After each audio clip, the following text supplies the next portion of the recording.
तो हमारा 22-23 में था वो यूफोरिया था, that was completely sports and musical का ब्लेंड। उसमें हमने स्पोर्ट्स फंक्शन किया था, स्पोर्ट्स ड्रिल्स थी, गेम्स थी, ताइक्वांडो ड्रिल थी, और उसके साथ साथ ही इन कॉम्बिनेशन हमने म्यूजिकल रखा था, बच्चों के डांस परफॉर्मेंस थे। फिर हमारा उससे नेक्स्ट 23-24 में था हमारा हमने एक बिल्कुल अलग तरीके से अपना एनुअल फंक्शन किया था, that was in the form of adventure camp.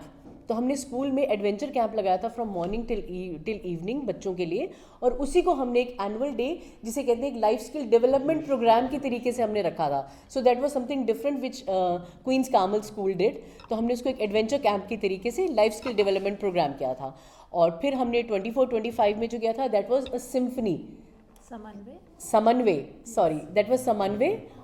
उसमें सिम्फनी ऑफ कल्चर, समन्वय हमारे थीम था, और उसमें हमने सिम्फनी ऑफ कल्चर्स की थी जिसमें हमने पूरे डिफरेंट स्टेट्स के हर स्टेट को रिप्रेजेंट किया था। उस समय हम अपनी यूनिटी दिखाना चाहते थे, पूरे कंट्री की यूनिटी को रिप्रेजेंट करना चाहते थे, और बच्चों को वो सेक्युलरिज्म और हर कल्चर के बारे में जाना पहचान जाएं बच्चे, वो चाहते थे। तो हमने समन्वय रखा था। इस साल we have planned Tattvagatha tale of 5 elements. Timing क्या होगा? टाइमिंग 1 o'clock शुरू होगा, मगर parents will be seated by 12:30, और हमारा function it is expected to be over by 4 o'clock। In totality जो हमने टाइम किया इट्स 2.5 hours फंक्शन।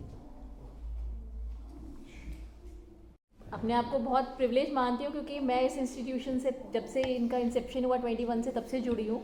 और हमने हमेशा एक ही चीज़ है, मैनेजमेंट का एक बहुत ही अच्छा विजन सपोर्ट, है about quality education in this area of greater Noida. हमने हमेशा क्वालिटी पे ही काम किया है, quantity is not our thing जिसके पीछे हम भागते हैं। इसीलिए हम जब एडमिशन्स में हम जिनके साथ भी कोलैबोरेट करते हैं, और हम बहुत लकी मानते हैं इस मामले में कि जितने पेरेंट्स हमारे साथ जुड़े हैं सब हैं जिनके लिए education is the top priority. और उस चीज़ में, क्योंकि क्या कहते हैं ना कि जब सब एक सोच एक जैसी हो और सब एक बराबर सोचते हैं तभी मज़ा आता है।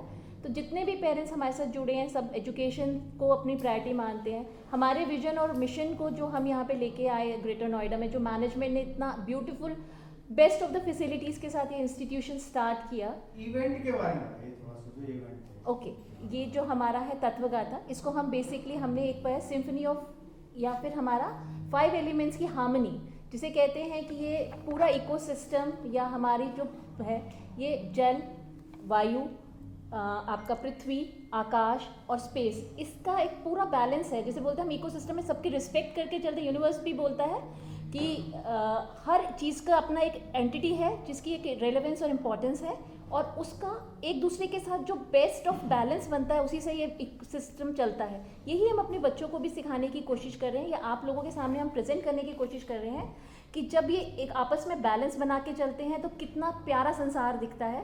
और हम अपने बच्चों को कॉन्शियसनेस की पानी की क्या महत्व है, एयर का क्या महत्व है, पृथ्वी का क्या, और इनका जो आज के टाइम में प्रदूषण या इसका बैलेंस खराब हो रहा है उसको हम कैसे वापस लाएंगे। ये हम ही हैं, हमारे बच्चे ही हैं, यही जनरेशन है जो आगे इसको सही कर सकती है। तो यही उनको भी सिखाने की कोशिश है, और उनके माध्यम से हम ये मैसेज भी देने की कोशिश कर रहे हैं कि कैसे सारे एलिमेंट्स एक बैलेंस में रहेंगे, इनको हम इनकी रिस्पेक्ट करें और इनको इनके हिसाब से ना छेड़ के, जैसे ये भगवान ने हमें दिए हैं उसी बैलेंस में ये बने रहें, और इससे हमारा पूरा जो यूनिवर्स है या इकोसिस्टम है ये अच्छी तरह चल सके। अगर आप देखेंगे कल, तो जैसे एक एलिमेंट अगर हमने एयर रिप्रेजेंट किया है, तो एयर की स्वच्छता, कैसे एयर पोल्यूट हुई और कैसे हमें कोशिश करनी चाहिए कि वापस हम उसे ओरिजिनल रिसोर्स पे ले आएँ, ओरिजिनल प्योरिटी पे ले आएँ।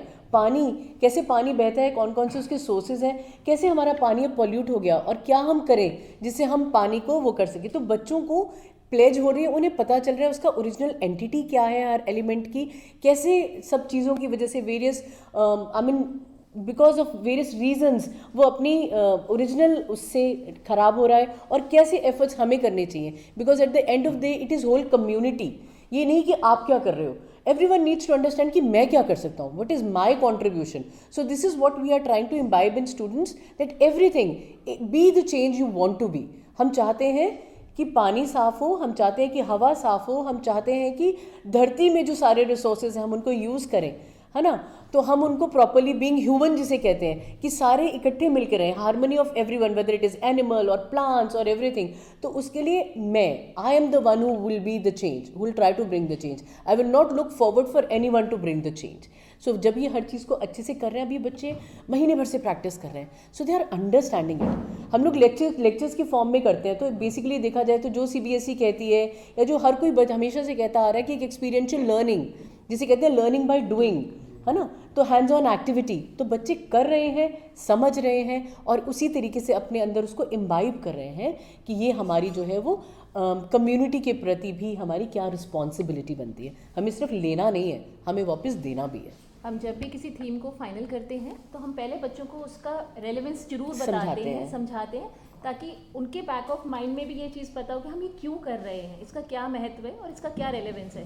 तो जब भी हम किसी भी थीम को, चाहे हमने कल्चर्स के बारे में किया था लास्ट ईयर, तब हमने ये बताया था हर स्टेट की एक ब्यूटी है, एक कल्चर है, चाहे वो फूड से रिलेटेड है, वो कपड़ों से रिलेटेड है, वो डांस फॉर्म से रिलेटेड है, तो वो उनको समझाने और सिखाने के लिए था। तो एक भारत श्रेष्ठ भारत का जो कॉन्सेप्ट था वो लास्ट ईयर हमने लेके चला था।